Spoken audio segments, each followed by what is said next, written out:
Bonjour tout le monde, on va commencer notre atelier sur la rétroaction. Donc, je vous souhaite la bienvenue. Ça va être moi, Patricia Elias et Soazic qui va présenter. Donc, je vais juste partir la petite présentation de notre atelier. Avant de commencer, si vous regardez dans le chat, j'ai mis un lien pour notre page Moodle. Ça va être important de se connecter dans cette page-là parce que nos activités sont dans la page Moodle dans laquelle vous avez été admis. Donc, vous êtes déjà inscrit comme étudiant dans cette page-là. Donc, suivez le lien pour pouvoir participer aux activités. S'il y a quelque chose, vous pouvez toujours écrire dans le chat et Joanie va vous aider s'il y a un petit problème de connexion. Donc, je partage la présentation. Oui, je vois ça, puis j'en profite pour dire bonjour à tout le monde. Je ne peux pas t'interrompre tout à l'heure. Donc, notre atelier porte sur les rétroactions numériques, plus sur le type de rétroaction. On va en discuter dans quelques instants, mais je vais laisser la chance à Soazic de se présenter. Oui, donc bonjour, moi c'est Soazic Blanchard. J'enseigne sur la rive sud au CEA Antoine-Brossard. Je suis en francisation alpha. Donc, francisation, j'enseigne le français langue seconde à des allophones, puis alpha parce que ce sont des personnes qui sont en général extrêmement sous-scolarisées dans leur langue maternelle, qui va tenter en fait le type d'exercice que vous allez pouvoir observer un peu plus tard. Donc, merci d'être là. Tout comme Soazic, moi, j'enseigne dans un champ complètement différent. Je suis enseignante au Centre Saint-Michel à Sherbrooke, donc dans la commission scolaire de la région sherbrookoise. J'enseigne en sciences, puis je fais beaucoup de formations à distance aussi. Donc, nos coordonnées sont ici. Si jamais vous avez des questions là, suite à l'atelier, n'hésitez pas à nous contacter, que ce soit Soazic ou moi. Donc, vous pourrez trouver nos coordonnées dans la présentation qui est disponible sur la page Moodle de l'atelier. Donc, le déroulement de l'atelier va se faire en 3 parties.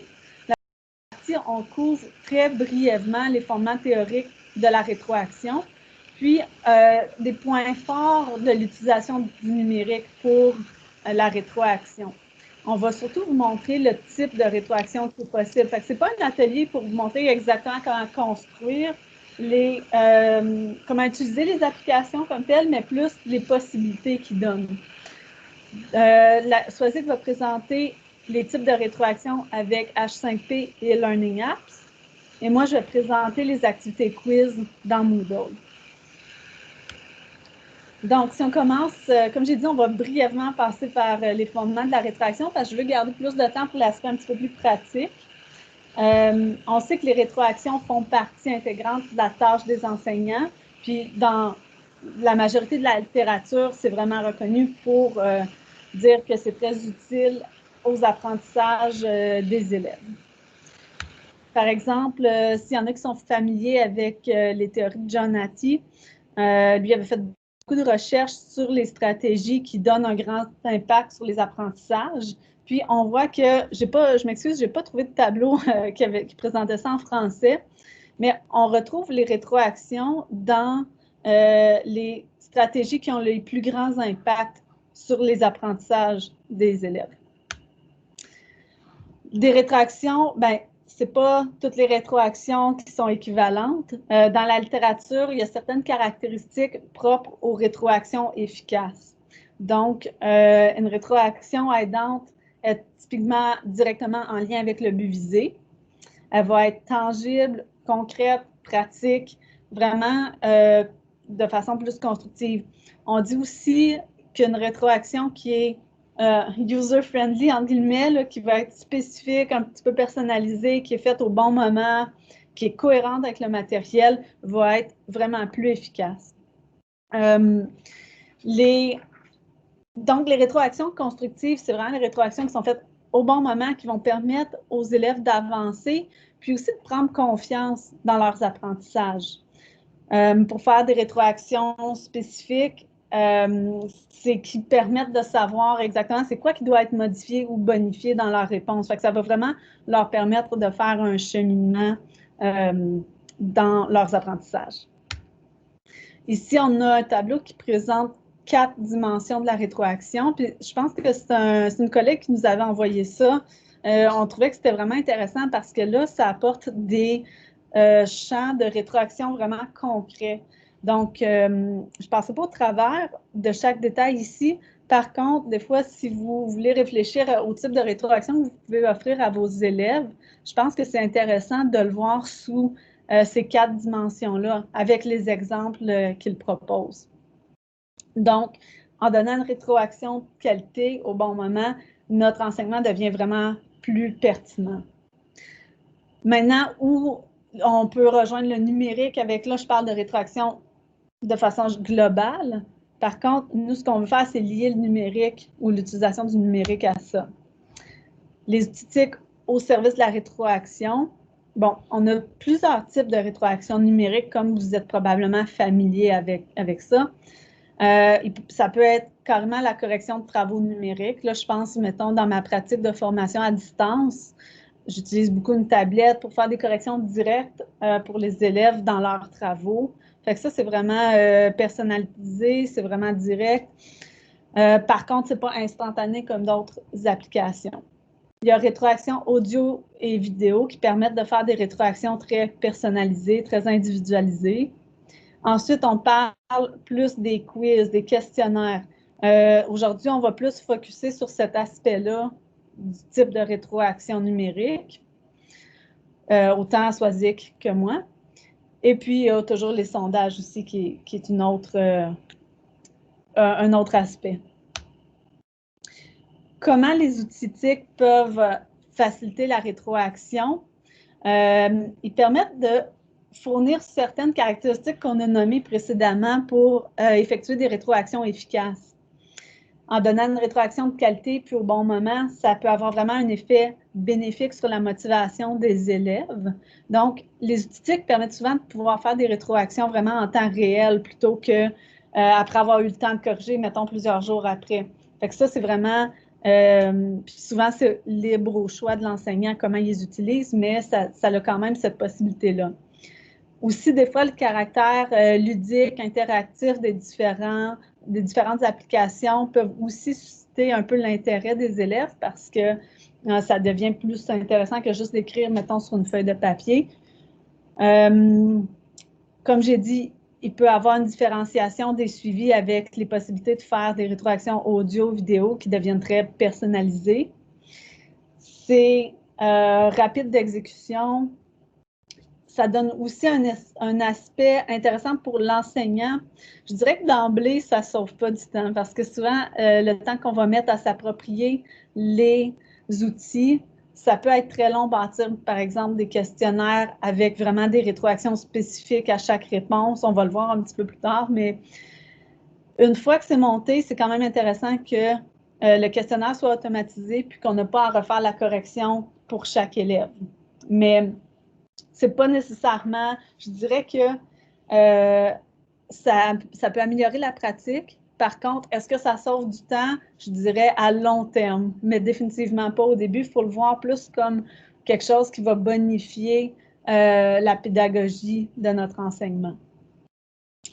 Un autre aspect, je pense, qui est important de nommer, c'est que ça permet vraiment de s'adapter au rythme de l'élève, surtout en FGA, que c'est pas comme au secondaire que tout le monde suit un peu le même rythme. Là, ça permet vraiment que l'élève puisse faire, mettons, une activité quand il est rendu là, qu'il puisse le faire à son rythme à lui ou à elle. Donc, je pense que ça, c'est un autre point vraiment intéressant les outils TIC pour les rétroactions. Donc, je vais juste vous donner la parole très, très brièvement, là, 2 minutes, pour dire quels outils utilisez-vous? Est-ce qu'il y a des outils qui vous intéressent ou que vous utilisez déjà? Puis on ne s'étendra pas là-dessus, mais juste si vous voulez commenter quelques outils. Je peux prendre la parole. Je ne sais pas si vous m'entendez. Oui. Donc, je ne sais pas si tout ce à quoi je pense là, entre dans les rétroactions numériques, mais j'ai commencé à utiliser Loom, Oui. L-O-O-M, qui est une plateforme pour s'enregistrer, finalement, de faire des capsules vidéo, mais je m'en sers pour afficher des corrections. Moi, j'enseigne le français. Donc, je fais d'abord des annotations sur un PDF en utilisant soit le Adobe là, ou encore dans un document, je cherche toujours le nom de ce programme, dans Smart Notebook. Donc, je fais mes annotations. Puis ensuite, dans Loom, je vais venir finalement expliquer là, à l'élève plus en détail là, ces différentes annotations-là et je vais filmer le tout.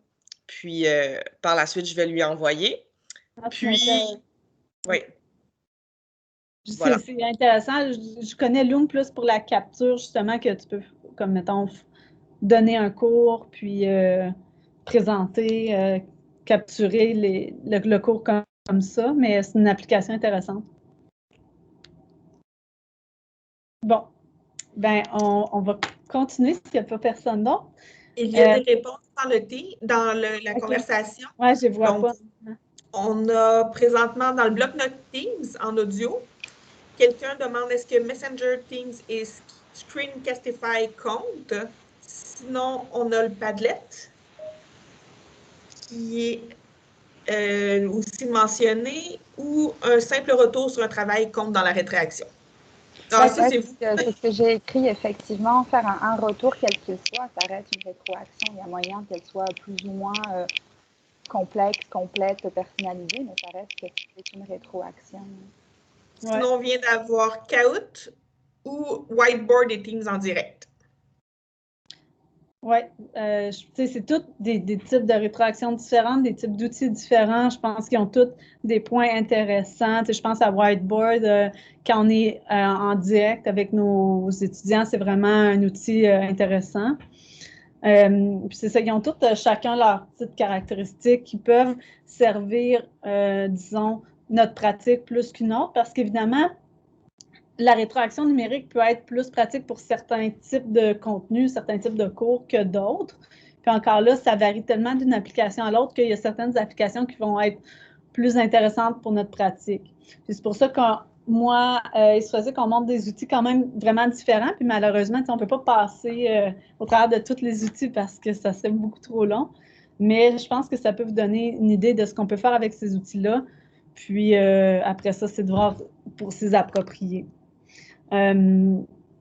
Donc, je vais passer la parole à Swazik parce qu'elle va parler de ses activités dans H5P et Learning Apps.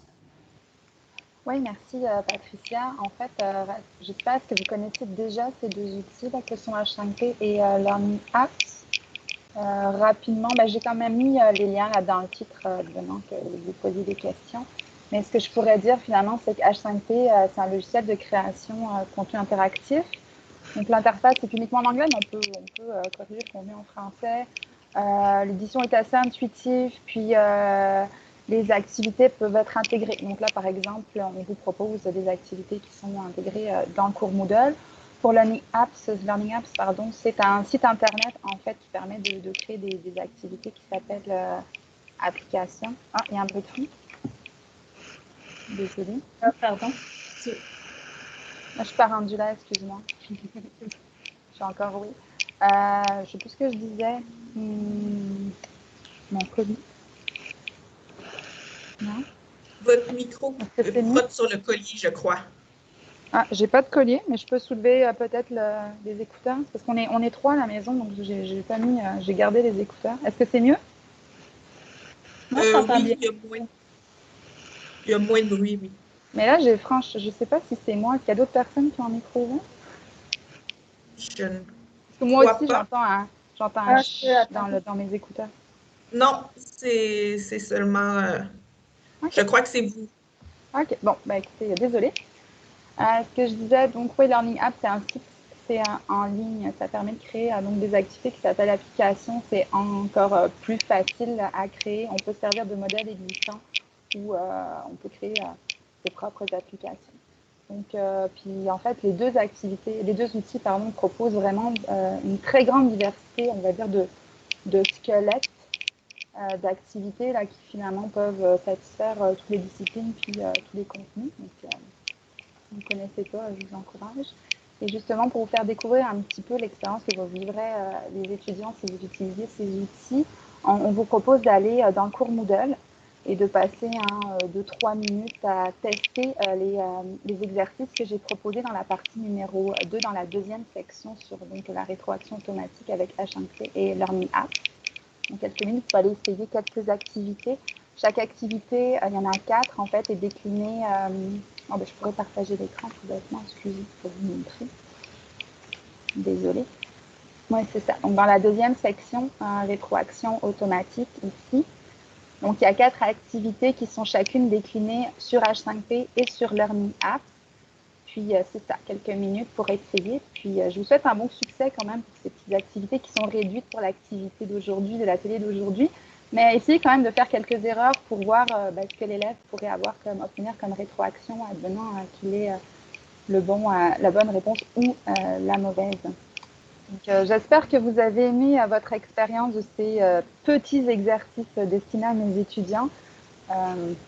Francisation, beaucoup de vocabulaire, puis simple pour mes alphas. Donc, en fait, ce que je vous propose maintenant, c'est de regarder de nouveau ensemble. Je peux aller à la numéro 13, Patricia, je pense. 14, pardon, plutôt. Je pense. La diapo 14. Ouais, c'est ça. Oui, on va regarder ensemble. Finalement, je vais pouvoir vous présenter dans ce que vous avez vu comme rétroaction, ce qui vient finalement préprogrammer avec l'activité et ce qui est personnalisable. On s'entend qu'étant donné qu'on est quand même dans de l'automatisé, là, c'est personnalisable jusqu'à un certain degré, dans le sens que chaque étudiant va recevoir la même rétroaction s'il effectue finalement la même action. Donc, c'est ça, mais mine de rien, c'était aussi le but de nos activités. Là, c'est pour vraiment que l'étudiant travaille seul, sans enseignant. Donc, il a une rétroaction qui est automatique, sa correction aussi. Est-ce que je passe au travers des besoins? Oui, comme je te disais, tu peux aller à la 14, en fait. Si vous regardez le PowerPoint, le diaporama plus tard, à la page 13, à la diapo 13, j'avais expliqué plutôt pourquoi on avait choisi ces outils. Et à la page 14, à la diapo 14, là, j'ai comme listé un petit peu ce que vous avez pu voir sur les types de rétroaction possibles en règle générale avec ces deux outils-là, puis plus précisément avec les activités que j'ai choisies. Donc, ensemble, on va aller regarder ça. Donc, je vous repartage mon écran pour aller voir le cours.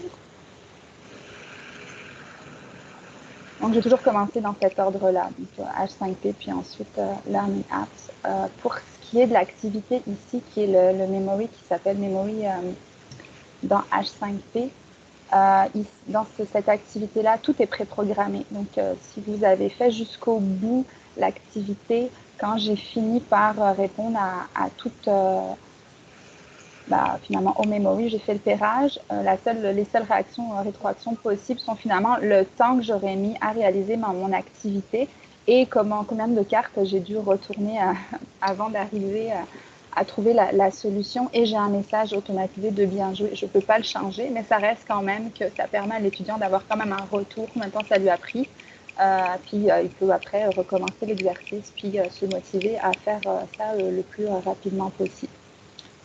Donc, mais ici, là, tout est programmé. Dans Learning Apps, c'est à peu près la même chose.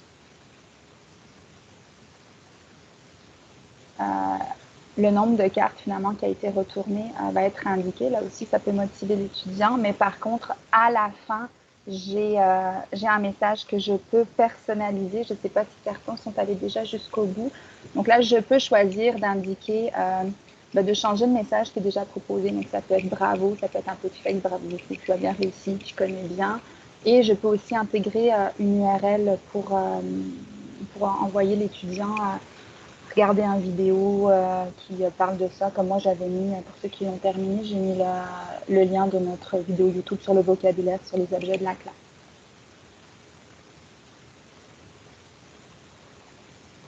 La deuxième activité des métiers. Donc, dans H5P, c'est un questionnaire qui s'appelle, excusez mon accent anglais, Multiple Choice, donc QCM tout simplement. Donc là, ce qui est préprogrammé, ça va être la couleur que l'étudiant, de la réponse que l'étudiant va avoir. Donc ici, si je choisis factrice, que je vérifie ma réponse, j'ai la couleur rouge.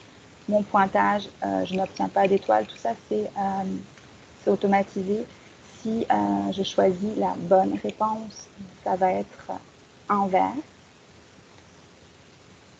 Et ce que je peux par contre changer, là un peu plus personnalisé, c'est que je peux choisir que pour une réponse choisie justement, j'ai un petit message qui va s'afficher. Donc là par exemple, si je choisis aide ménager, là j'ai juste mis un petit bonhomme triste, mais je pourrais choisir selon ma matière, le niveau de mes étudiants, d'avoir un texte un peu plus long, d'avoir une explication de pourquoi ce n'est pas la bonne réponse. La même chose si je choisis la bonne réponse. Oh, pardon, j'ai choisi la bonne réponse. J'ai encore la couleur, puis je pourrais avoir un message expliquant pourquoi c'est la bonne réponse. Donc là, manière de personnaliser quelque chose de très automatisé. Et pour Learning App, qui ressemble à la même chose, le pendant, l'application qui s'appelle QCM. En préprogrammé, j'ai l'utilisation d'emoji. Donc, si je choisis qu'elle est factrice et que je vérifie ma réponse, non, tu n'as pas réussi. Si je choisis la bonne réponse, là, j'ai un beau sourire et j'ai la couleur verte qui me montre que oui, j'ai réussi. Et en allant rapidement, j'ai de l'audio aussi qui est possible. Ça, c'est pour le volet un peu utile, pour le volet l'étudiant, le professeur peut pas être à côté de l'étudiant, mais il obtient quand même un soutien, surtout mes élèves qui ont de la difficulté à lire ou qui sont en apprentissage de la lecture. Et je vais pouvoir vous montrer ce dont je vous parlais tout à l'heure, mais qui était un petit peu plus long à faire avec le memory. Je réussis mon activité, j'ai possibilité d'avoir un message qui peut être programmé, mais que je peux aussi personnaliser en choisissant ce que je veux. Et je peux ajouter les URL pour envoyer vers un autre exercice ou une vidéo explicative ou un lien quelconque, mon cours, etc. Donc ça, je peux le changer. Est-ce que tout le monde suit encore pour l'instant? Ça va? Oui, je suppose. Merci. La troisième activité sur les informations personnelles. Je vous avais mis les informations à rentrer pour que vous ayez un petit peu d'aide. Là, c'est la même chose. Ce qui est préprogrammé, ça va être la couleur que... Oh, pardon. Si je mets une mauvaise réponse, j'ai du rouge. Si je choisis d'avoir une bonne réponse, j'ai du vert. Donc ça, c'est automatisé. Les étoiles, le pointage aussi. Ce que je peux changer par contre, c'est ici le petit message. Je peux choisir de déterminer des écarts dans les résultats. Donc l'étudiant, après avoir complété la totalité de son formulaire, je peux décider que s'il obtient une note comme entre 0 et 50%, va avoir un message ici, comme là, continue, tu y es presque, persévère. Ce que vous voulez finalement. Je pourrais aussi avoir quelque chose d'un peu plus consistant selon le contenu. Je pourrais choisir justement que pour une note entre 60 et 75, ce soit quelque chose d'un peu plus bravo, bien joué, puis au-delà de 80 par exemple, excellent. Donc là, je peux personnaliser ici le petit message selon la note obtenue, parce que des fois, un étudiant qui va juste voir beaucoup de rouge, puis un petit, je passe 5 sur 15, ça peut être déprimant. Donc, avoir un petit message quand même de son enseignant ou de son enseignant peut être déjà un peu plus encourageant. Pour Learning Apps,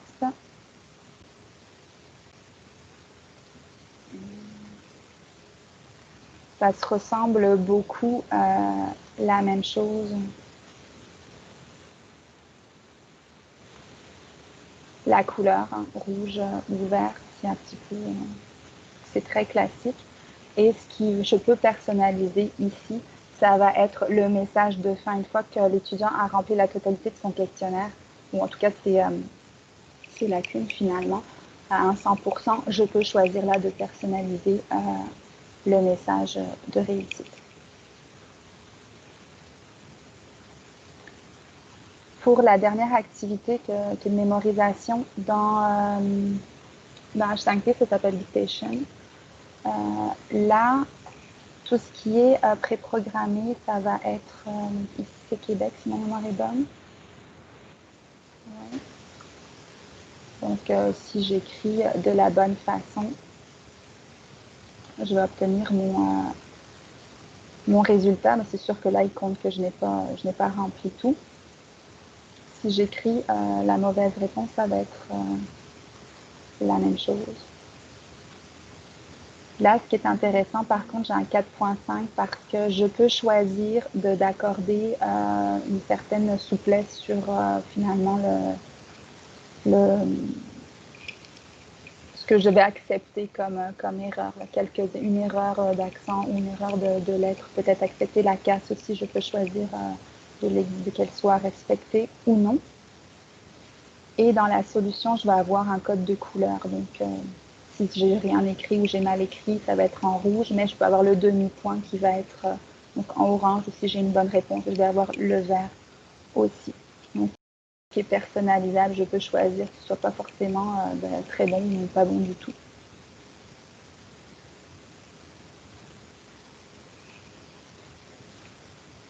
Dans Learning Apps, ça s'appelle quiz avec saisie de texte pour répondre si ma mémoire est bonne, et c'est un peu la même chose si je fais. Donc là, j'ai l'emoji, donc un bonhomme sourire si ça se passe bien, le petit bonhomme triste ça se passe mal. J'ai du rouge, je peux personnaliser ce message-là pour cette réponse-là. Donc là, j'écris zut, puis je peux donner un indice, comme là, le nombre de lettres, qu'il faut penser à la majuscule et à l'accent. Et puis, je peux avoir la même chose avec une bonne réponse, où j'ai le bonhomme sourire et je peux aussi choisir d'avoir le petit commentaire personnalisé par rapport à ce mot-là, en couleur rouge, avec, si je réponds à toutes les questions, je vais le faire rapidement, parce que je m'en souviens.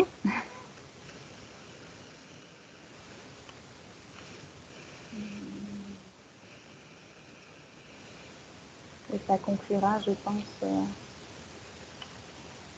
quand je termine le quiz, donc là, c'est aussi un message que je peux personnaliser et je peux encore remettre des liens. Je pense, Patricia, qu'on pourrait retourner à la diapo 14. Est-ce que je poursuis ou tu... Je veux juste terminer pour ceux qui se poseraient tout de suite une question, je peux vous dire, comme vous l'avez remarqué, là, si je n'ai proposé la rétroaction que par écrit, c'est que finalement, c'est malheureusement la seule chose qui est pour l'instant disponible avec ces deux outils-là. La rétroaction audio est disponible avec d'autres, mais je trouve ça quand même déjà pas mal. Donc, déjà, le fait qu'on puisse mettre un lien qui enverrait à une explication, on pourrait même s'enregistrer, justement, donner même notre rétroaction, ça pallie un petit peu au problème. Donc voilà, je pense que je suis dans les temps. J'espère que vous êtes satisfait. Donc oui, merci Patricia. Merci Swazit. Donc moi, je vais poursuivre. Je disais que j'allais poursuivre de mon côté avec les quiz Moodle. Désolée, je pense que c'est moi qui suis une erreur. OK. Donc, les points forts pour les questionnaires Moodle, puis je vais vous faire un petit exercice, mais un des gros points forts, c'est le nombre de types de questions. Il y a vraiment une grande variété de types de questions qui demandent quand même une certaine expertise pour savoir comment les adapter. On peut donner des rétroactions très, très spécifiques pour chaque type de réponse.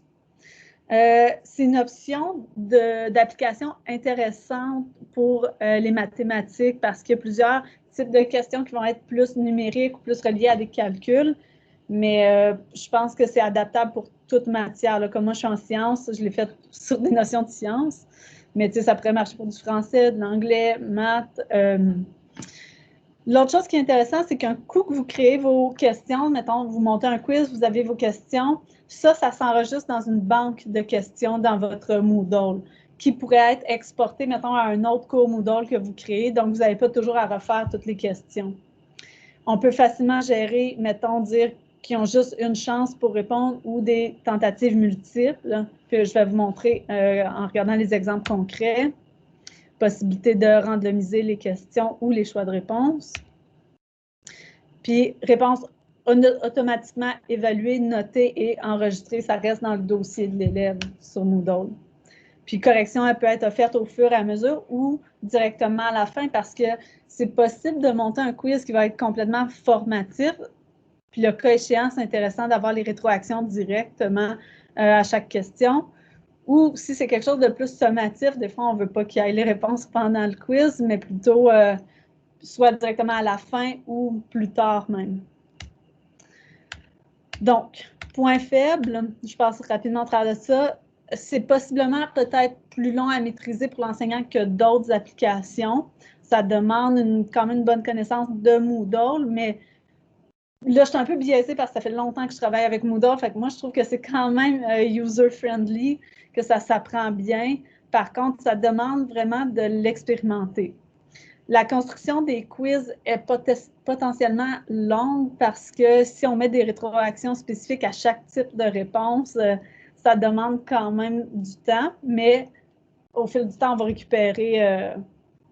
récupérer ces efforts-là. Les apprenants doivent être connectés à la plateforme. Puis, le point négatif, je trouve, côté esthétique, je trouve que ça pourrait être un petit peu plus intéressant. Mais bon, somme toute, c'est quand même bien. Donc, je vais passer à la page Moodle. Ce que je vais vous demander de faire, ça va être de... pardon. OK. Dans la page Moodle, je vais vous demander d'aller dans le quiz Sciences, juste comme 4-5 minutes maximum. Donc, ne focussez pas sur trouver les bonnes réponses, mais plutôt essayer de voir le plus grand nombre de questions parce que j'ai quelques questions en choix multiples, puis après ça, tous les autres types de questions sont vraiment différentes les unes des autres, puis juste que vous puissiez l'expérimenter. Donc, je vous laisse 5 minutes pour faire ça. OK. Donc, ce que j'aimerais faire maintenant, ça va être de poursuivre avec juste vous montrer un petit peu le processus pour créer ces quiz-là, puis en même temps, vous montrer vraiment tous les types d'options possibles. Donc, la vue de mon écran partagé ici, c'est vraiment la vue enseignant. Donc, quand vous êtes connecté comme étudiant, je sais que vous n'avez pas exactement la même vue que ça. Donc, quand vous créez votre atelier dans votre page Moodle, ceux qui sont familiers, ça va vous revenir. Ceux qui sont moins familiers avec Moodle, c'est toujours passer par le mode activation. Donc, activer le mode activation. Je m'en vais dans mon activité de quiz. Juste pour vous montrer comment ajouter cette activité-là. Donc, dans la section, mettons, où je veux mettre le quiz, je fais « Ajouter une activité » ou « Ressources ». Puis là, on a toutes les ressources Moodle.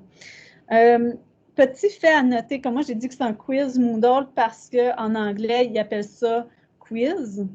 En français, il y a deux systèmes. Il y a questionnaire et test. Le quiz Moodle, là, pour vraiment les questions comme j'ai faites, c'est vraiment ce qu'ils appellent test en français.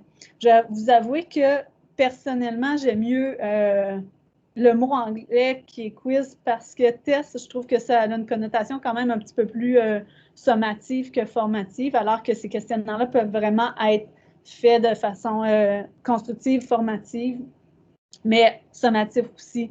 Il y a même une façon maintenant là, c'est possible de mettre une extension avec un truc de, je ne sais pas le mot en français, de proctorat pour surveiller l'examen en ligne, que même ils surveillent la navigation. Il y a même l'écran qui peut filmer l'élève. Il y a vraiment beaucoup d'options. Par contre, ce n'est pas disponible dans ce Moodle-là. Questionnaire, c'est plus des sondages, comme pour donner un choix. Ce n'est pas vers ça qu'on va aller, c'est vraiment dans le quiz qu'on choisirait pour faire comme l'activité que j'ai montée. Donc, mettons que je choisis ça, je donne un nom, essai, puis je l'enregistre. Je vais juste vous montrer quelques petits. Donc, je veux monter, mettons, un nouveau questionnaire, c'est essai. J'ai plusieurs options. Puis là, on est dans l'édition des paramètres de notre quiz. Fait que je peux dire, ben, ouvrir ce test à partir de telle date, ou encore, je peux activer juste le temps. Mettons que je dis, ben, normalement, ça devrait prendre 20 minutes à faire. Mise en page. Je peux dire qu'il faut que ça leur prenne une nouvelle page, il y a une question par page. Ce qui est un inconvénient, selon moi, c'est que si on met juste une question par page, ben il faut qu'ils loadent la page, qu'ils téléchargent la page pour chaque question, alors que si, mettons, j'en mets 10 par page, mais ça va défiler, on va avoir les 10 questions dans la même page. Comportement des questions, il y a possibilité de mélanger les questions, donc d'un élève à l'autre, ils n'auront pas les questions dans le même ordre. Donc, ça empêche des fois pas de la tricherie, mais disons que c'est ça, ça empêche qu'ils se parlent trop entre eux. Feedback a posteriori, ça, c'est que toutes les rétroactions vont se donner après, un coup que le quiz est terminé. Donc, il y a possibilité de mettre, mettons, interactif avec essais multiples. Ça donne des rétroactions au fur et à mesure. Puis, je vais juste vous montrer une autre option là-dedans. Option de relecture. Bon, j'ai pendant la tentative, disons que je voudrais pas qu'il y ait le feedback général, mais le feedback, les rétroactions spécifiques à chaque question, je veux qu'ils aient pendant la tentative. Ou si je voudrais qu'il y ait tout seulement après, je pourrais tout enlever ça puis dire immédiatement après ou plus tard lorsque le test est encore ouvert ou même un coup que le test n'est plus accessible à personne. Donc, il y a vraiment, vraiment beaucoup d'options. C'est pour ça que je ne passerai pas au travers de tout ça, mais c'est juste pour donner une idée globale des paramètres possibles généraux du quiz. Maintenant, si je m'en vais plus dans comment on monte les questions, je vais réutiliser le questionnaire que j'avais déjà. Pour modifier les questions, il faut que j'aille vraiment dans... Bon, mettons que je suis là, excusez-moi, je retourne dans paramètres. Je clique sur mon quiz. Puis là, dans l'espèce de roue pour faire les modifications, si je retourne en paramètres, ça va retomber dans les paramètres généraux du quiz. Moi, ce que je veux faire, c'est vraiment modifier les questions. Donc, je peux me faire modifier le test. Là, j'ai toutes mes questions. Puis je vais vous montrer un petit peu comment je les ai montées. Dans ce cas-ci, je ne sais pas si vous avez réalisé que le fonctionnement de mes questions n'était pas le même pour tous. Par exemple, dans celle-ci, là, c'est une question en choix multiple, je mets les réponses possibles. Celle-là, c'est la bonne réponse puisque j'ai mis 100% pour la note. Puis, je mets une rétroaction ici, là. Si vous avez eu la bonne réponse, il y a une petite explication qui vient avec la réponse. Pour toutes les autres, ici, il y en a juste une autre, mauvaise réponse. Là aussi, j'ai une explication spécifique avec la possibilité qui ait marqué cette réponse-là. Dans ce cas-ci, je n'ai pas mis de tentative multiple comme il y avait juste 2 réponses possibles. Par contre, je regarde dans celle-là. Là, j'ai plusieurs réponses possibles. Puis encore là, j'explique pour chaque réponse, je donne une petite explication sur probablement c'est quoi qu'ils ont pensé en répondant à ça. Donc, je donne une explication. Puis, dans ce cas-ci, tentative multiple, il est permis. Ici, je leur ai juste donné la chance de le faire une deuxième fois. Ils perdent 33,3% des points en essayant une deuxième fois. Mais il y a un petit rappel pour leur donner un indice sur la réponse. Fait que c'est vraiment fait de façon constructive. Ah non, pardon, ils ont deux tentatives dans celle-là. Donc, je donne un autre indice supplémentaire s'il faut qu'ils y essaient une troisième fois.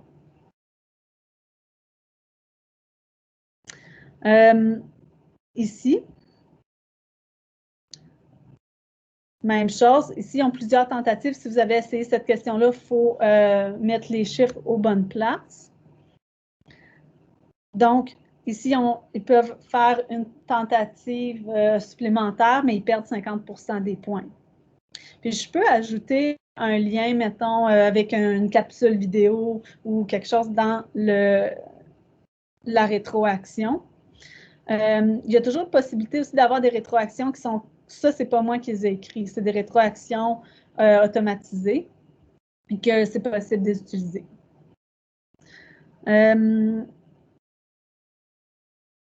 Même chose ici, quand il faut qu'ils associent, mettons, des choses sur une image ou encore dans un... Là, j'ai mis une image, mais c'est possible de le faire dans un texte aussi. Puis, ils peuvent faire plusieurs tentatives qui vont possiblement leur dire, mettons, ah, vous aviez 2 réponses qui étaient bien placées. Puis après ça, ils se reçaient.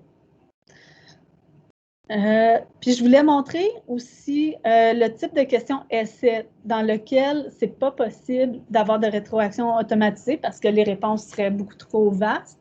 Donc, ça peut être des questions plus générales, mais ça demande une correction manuelle. Dans ce cas-ci, je voulais juste vous montrer parce que ce type de question-là est quand même différent des autres. Ça va demander une correction manuelle par la suite. Puis, je vais juste montrer au niveau de... je m'excuse. Je vais juste fermer le quiz pour pouvoir ajouter une question.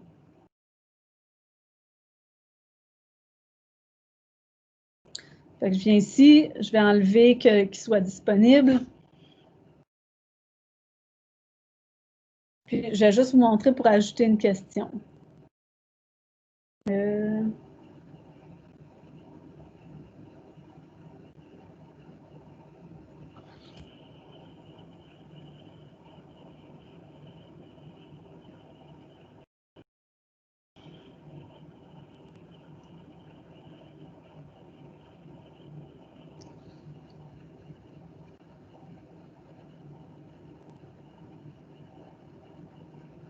Bon, je vais le faire ailleurs parce que vu que le test a déjà été fait, je ne peux pas rajouter de questions en ce moment.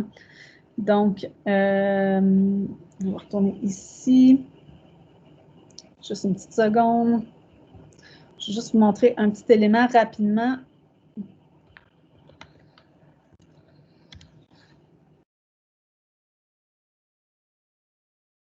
Donc, je vais modifier ce test-là. Je vais ajouter des questions. Mettons que je veux faire un petit peu comme ce que j'avais fait avec le modèle atomique, que je veux glisser des réponses sur une image. Je fais glisser, déposer sur une image. Squelette.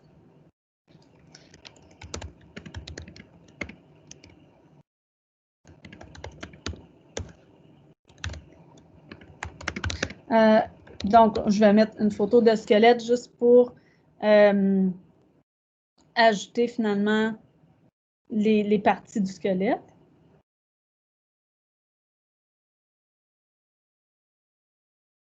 Fait que je viens ici chercher une image, je le dépose. Puis là, élément à glisser, ben, je peux dire, ça pourrait être une image que j'ai à glisser ou du texte. Fait que je choisis entre image ou texte. Mettons humérus. Puis ici, je vais en mettre un deuxième. Fémur. Là, il faut qu'ensuite que je dise les zones à glisser, déposer.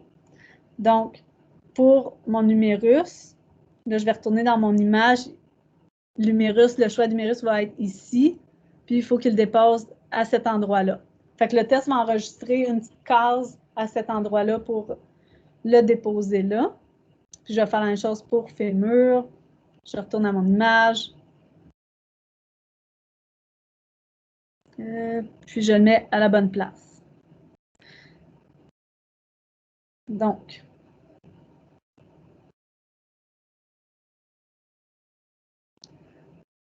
aperçu de la question. On voit la question. Ah, je vais le partager juste un instant.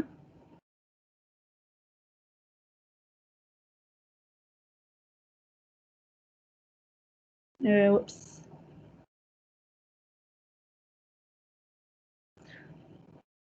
OK, ça, c'est mon aperçu de la question. Là, j'ai mes mots en bas que je vais pouvoir aller placer dans la petite case qui s'est faite. Fait que, comme je dis, chaque type de question est vraiment différent. Puis, ça demande une certaine habileté à apprendre à comment les monter. Ça demande un petit peu de pratique, mais il y a tellement de possibilités, autant au niveau des paramètres du test comme tel qu'au niveau des questions, même le comportement de chaque type de question. Donc, c'est ça, ça demande un petit peu d'expérimentation pour maîtriser.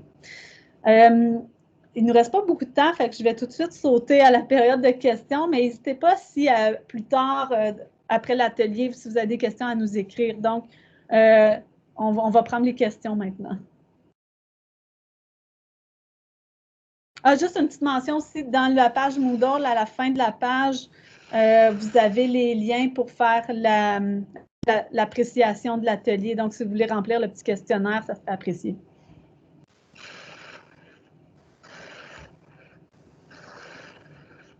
Oui, Sylvie Berton.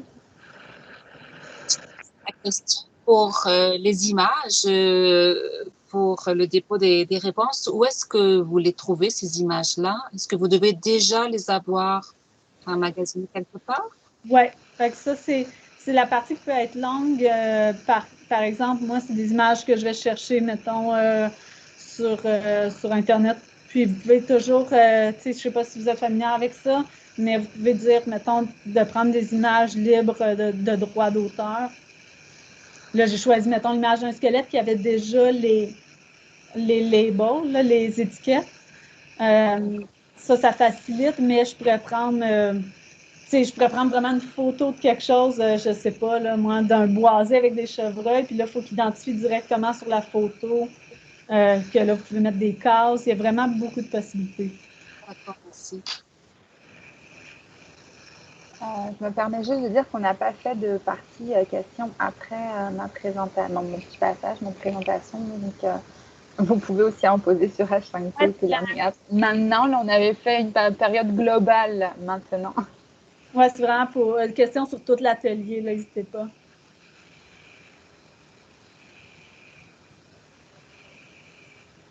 Est-ce qu'il y en a qui ont des questions pour Swazik directement dans Learning Apps ou H5P? Ou des commentaires, on prend les commentaires aussi. Parce que pour les images, c'est la même chose. Tout ce qui est images et puis vidéos qu'on peut intégrer, c'est ça, on peut aller les chercher sur Internet directement, ou sinon il faut les avoir déjà enregistrés. Mais ce qui est intéressant, parce que de notre côté, on peut vraiment personnaliser et vraiment indiquer ce qu'on veut, choisir ce que l'on veut, ce qu'on peut déjà utiliser en classe. Dans tous les cas, moi, je vous suggère des fois des essayer. Là, on voulait vous montrer des exemples. Mais oui, Cindy, effectivement, c'est vraiment de la pratique pour apprendre à monter les activités. Comme Swazik est familière avec Learning Apps, H5P, moi, je le suis beaucoup moins, fait que je mettrais probablement plus de temps qu'elle à monter ces activités-là. Mais si j'avais à dire, franchement, pour Learning Apps, l'un des gros avantages, c'est que les personnes qui choisissent de rendre publiques leurs activités, on peut les trouver. Donc, je fais une recherche sur le site, je trouve une activité d'un type qui m'intéresse et je peux choisir il faut avoir créé son compte gratuit, mais je peux choisir de copier cette application puis d'en créer une semblable. Et en fait, j'ai différentes façons, mais juste comme la copier telle qu'elle et remplacer à l'intérieur par le thème, les images, l'audio, le texte, la vidéo ou la synthèse vocale. Donc, en fait, je pars déjà avec quelque chose de monté. Oui, comme Kahoot, exactement. Si je duplique le Kahoot, après, je peux changer, ajouter. Ce qui fait que, déjà, naturellement, c'est extrêmement simple. C'est possible d'avoir l'interface en français et dans d'autres langues. Mais en plus, le fait d'avoir déjà comme un squelette de rempli, on va dire, avec les muscles et le reste, fait que ça facilite encore plus le travail. Mais c'est franchement extrêmement simple d'utilisation, pardon. Puis le fait que ce soit juste un lien à partager avec les élèves et même un lien des fois juste en plein écran, c'est sûr que moi je suis un peu vendue pour mes élèves alpha là, pour ça, c'est très très simple, mais il faut vraiment pas hésiter parce que je pense que tout le monde est capable, ne serait-ce qu'en copiant une application déjà existante. Je pense que la plupart d'entre vous doivent avoir un autre atelier maintenant. Donc, on va vous laisser aller. Si vous avez des questions, encore une fois, n'hésitez pas à communiquer avec moi et Swazik. Nos courriels sont dans la présentation dans laquelle vous avez accès dans Moodle. Merci beaucoup d'avoir assisté à notre atelier. J'espère merci que beaucoup. vous serez prêts à découvrir des applications. Puis passez une belle journée dans vos ateliers. Bonne journée. Bonne journée. Au revoir.